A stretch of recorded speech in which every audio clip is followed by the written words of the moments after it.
Martin Luther King said, "I have a dream." What was his dream? To remove racial discrimination and make blacks feel at home in America.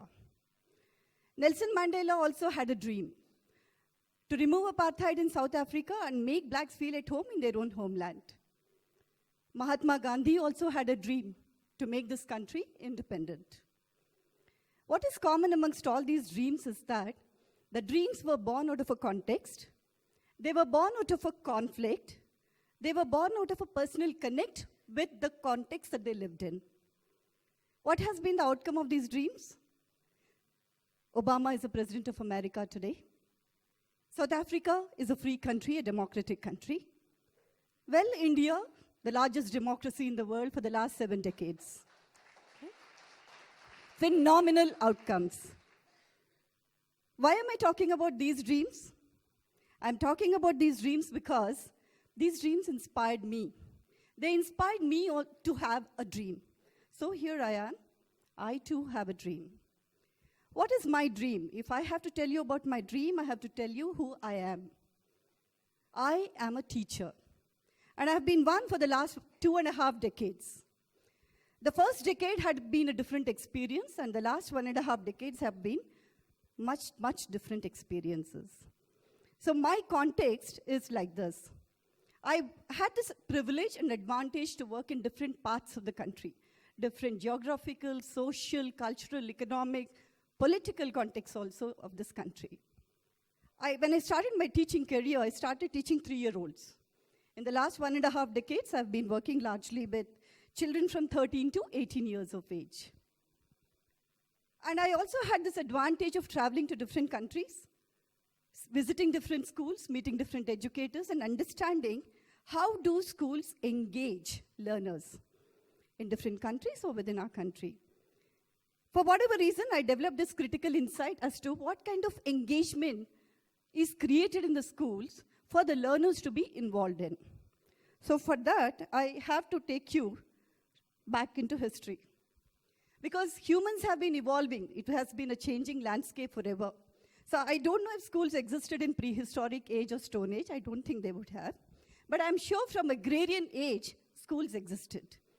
Industrial age, colonial period, post-colonialism, age of technology, whatever kind of engagement has been deployed in the schools is a mind-boggling thing to think about. Now let's look at agrarian age. What do you think could have been taught?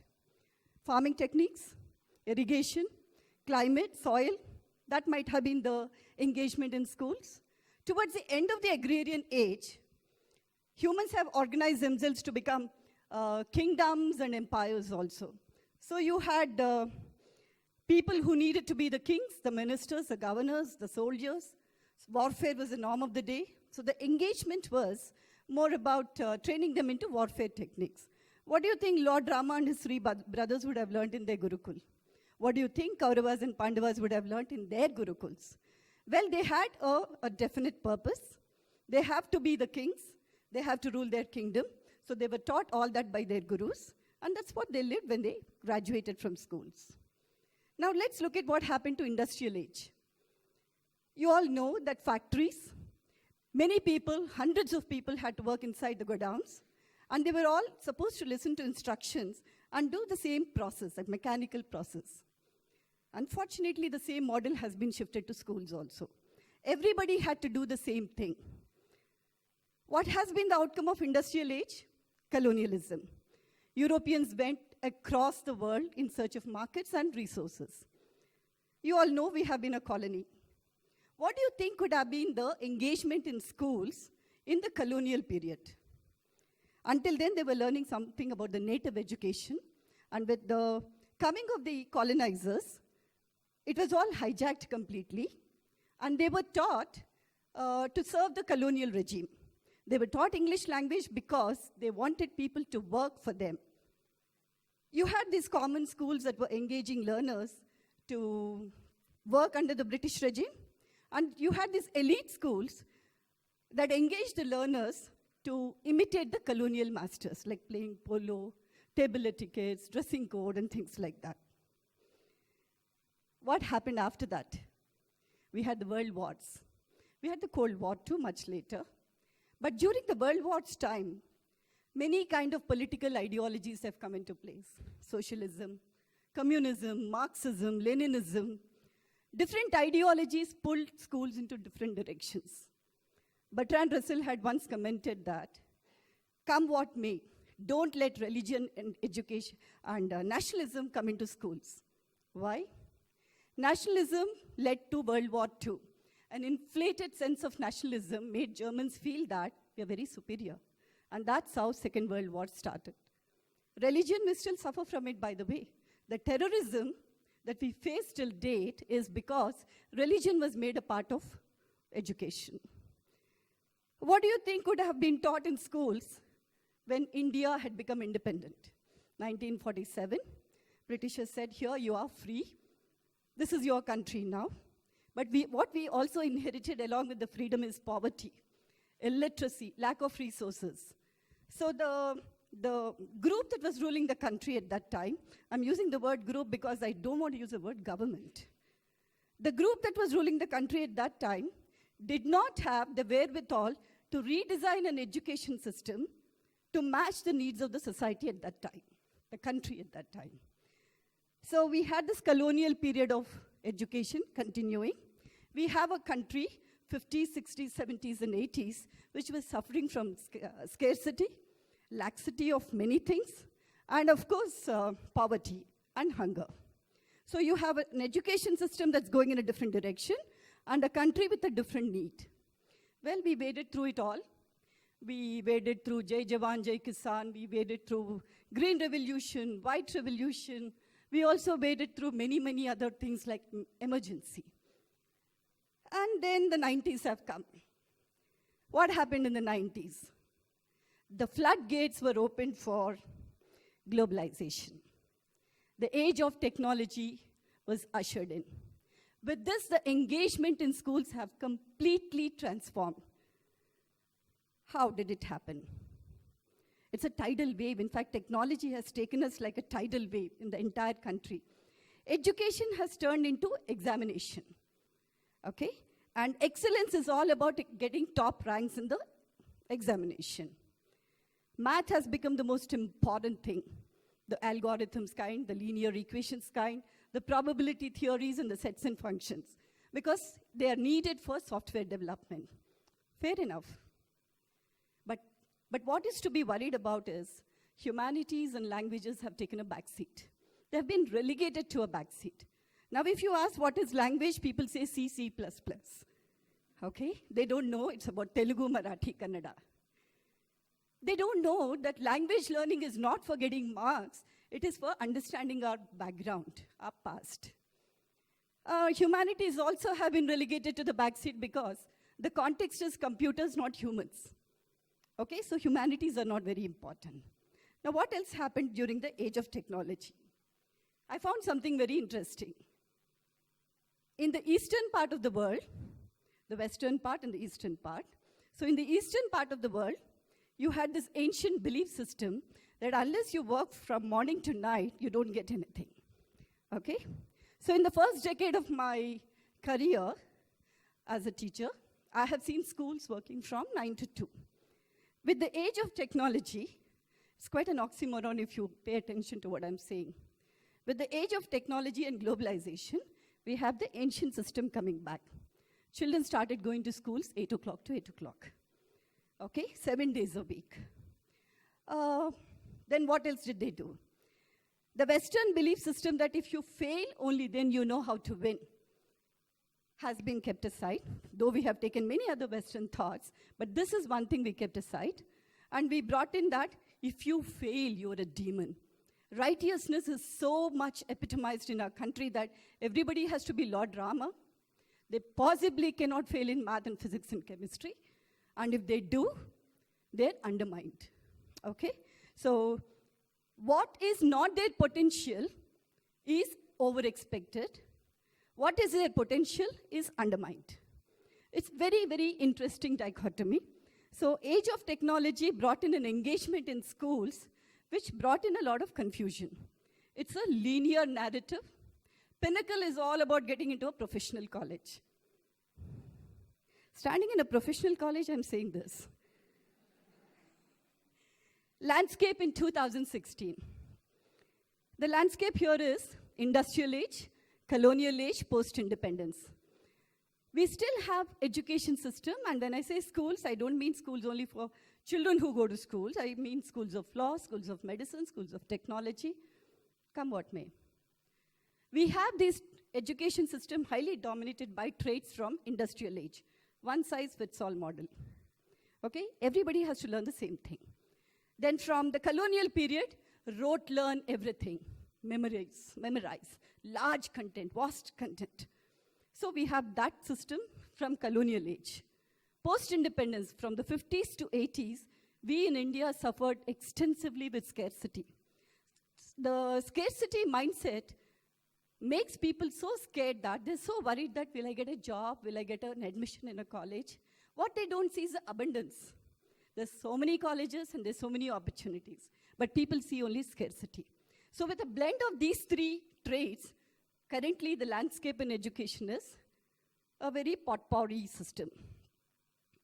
What is the outcome? I take refuge in theory of relativity. Everything is uncertain. I do not know what I have to say as an outcome of these systems in our country. No, I sat in the lap of Albert Einstein. I asked him, "Sir, tell me what is theory of relativity?" He said, "It's all uncertain." Now, why did I say uncertain? We have providers, technology providers from the city, flying to Scotland, Finland, Australia, giving them solutions. What about the problems here? We have rising temperatures, lakes drying up, irresponsible construction happening, soil damage happening in this city. I'm talking about this city. Who will solve these problems? If we are getting educated to solve the problems of Australians and Finnish people, who will solve our problems? I'm not sure if education system with the current focus is really taking us in any direction, but I'm not being cynical also. I know it's taking us in some direction, but there are some other things that need to be thought of. Have you heard of anything called beautiful trees before? I'm not talking about trees. There used to be schools in every village before the Britishers came to our country. And Gandhiji coined this term called beautiful trees to these schools. Why? The elders of the village would sit together, decide what should be taught to their children. The ecology of the village, the environment and its protection, culture and how to sustain it, economy and how to promote it. This was the key area for their curriculum in their school. So the children had a ready landscape. They could personally connect to it. They learned from it and helped the villages flourish. Now what happened after that? Britishers came. Everything was hijacked. So the same villagers, the same children who were going to schools to learn how to sustain the economy of that village began to serve the economy of the colonial regime. It was hijacked completely. So that hijack continues to happen even in 2016. In Finland has the credit that out of 195 countries, they top an exam called Program for International Standardized Assessment, PISA. But how do they get that? Every 10 years, they review the curriculum. And who reviews the curriculum? Not somebody remotely sitting in closed-door meetings, but people from across the society. They all sit together.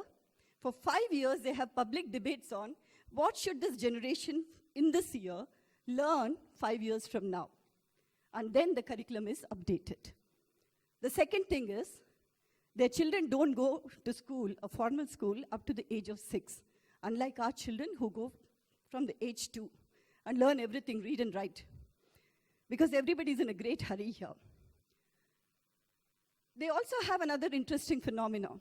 Take a break after every 1 hour, 15 minutes break. For assimilation, reflection, free play. This makes the children connect to their learning, enjoy their learning, make it such a challenging and engaging component in their life that in an exam, which is conducted amongst 195 countries, they top. There's something we need to learn about it. Unfortunately, many people who look up to Finland, they think that it is a coaching model. It's not a coaching model. It's an organic narrative where everybody works together to make something happen. Can we have beautiful trees like that back again in our country? I think I'm sure of that. I'm working towards that. We're all working towards that. We make curriculum to make children connect to it emotionally, and from their heart they have to learn why they're learning math. No child should say that I want to be an engineer. Every child should say, I found this problem, so I want to be an engineer to resolve that problem. Not because you want to be an engineer, okay?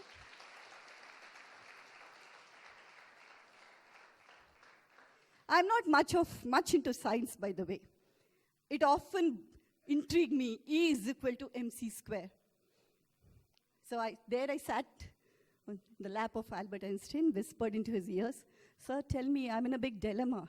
My country is going through a very multi-directional educational program, so I'm trying to understand what should be the problem.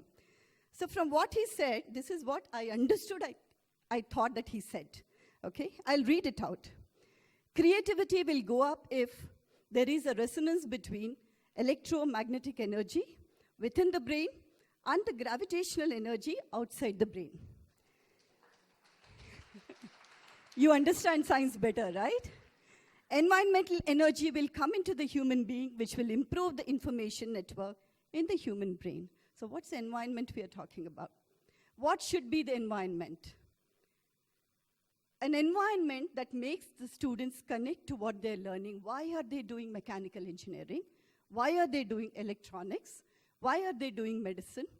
Do they feel that there are new health problems in the public sector that we have to work towards it? An environment has to be created for every learner to feel connected to what they're learning. Right to education is something that's hotly debated in our country for the last 4 or 5 years.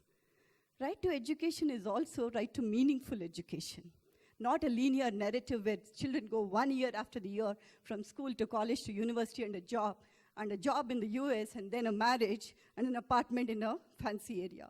It's not a linear narrative. Education has to be an organic narrative.